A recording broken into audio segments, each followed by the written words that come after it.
Sa loob ng compound na ito sa Barangay Tambo, Parañaque City, tangke-tangkeng corals at iba't ibang klase ng mga lamang dagat ang tumambad sa mga otoridad pasado alas 10 kagabi. Ilegal na ibinebenta at pinaparami raw ang mga ito ng suspect na kinilalang si Davy Ang. Matapos subaybayan ng 2 buwan, nagkasa ng buy-bust operation ng pinagsalim na puwersa ng NBI, BIFAR at DENR. Prior to the operation, our command was able to receive very reliable information regarding the illegal activities of this subject, and wherein we were able to establish the large-scale selling of live corals, hard and soft corals, among others. Sa inisyal na impormasyon ng mga otoridad, galing sa Quezon at Bohol ang mga corals at iba pang lamang dagat na ibinebenta ni Ang.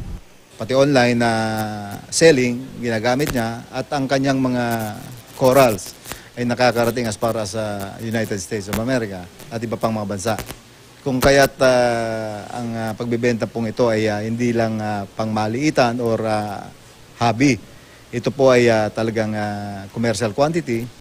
Sa ilalim ng batas, bawal ang pangunguha, pagmamayari at pagbebenta ng mga corals. Tanging mga mananaliksik lang ang pwedeng mabigyan ng permit para magkaroon ng mga ito. Ang ibang mga lamang dagat naman tulad ng nakita sa bahay ni Ang, kailangan pa ng permit para maibenta. Ayon sa BIFAR, tanging permit para sa pagbebenta ng isda lang ang meron ng suspect. Ang mga nasamsam na patuloy na iniimbentaryo ng BIFAR ay mapupunta sa kanilang pangangalaga. Imumungkahi raw nilang ibalik ang mga ito sa karagatan.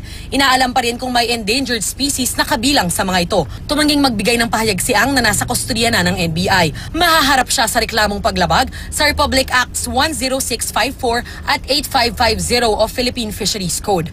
Gusto ko sanang himukin ng bawat isa na maging aware sa nagiging epekto nitong mga tinitrade na mga lamang dagat, Hindi lang po siguro dahil ito ay hindi pinagbabawal, pero sana iisipin po natin na ito ay nakakaapekto. The mere imbalance dun sa marine ecology ay nagkakaroon ng malaking epekto sa pangkalahatan.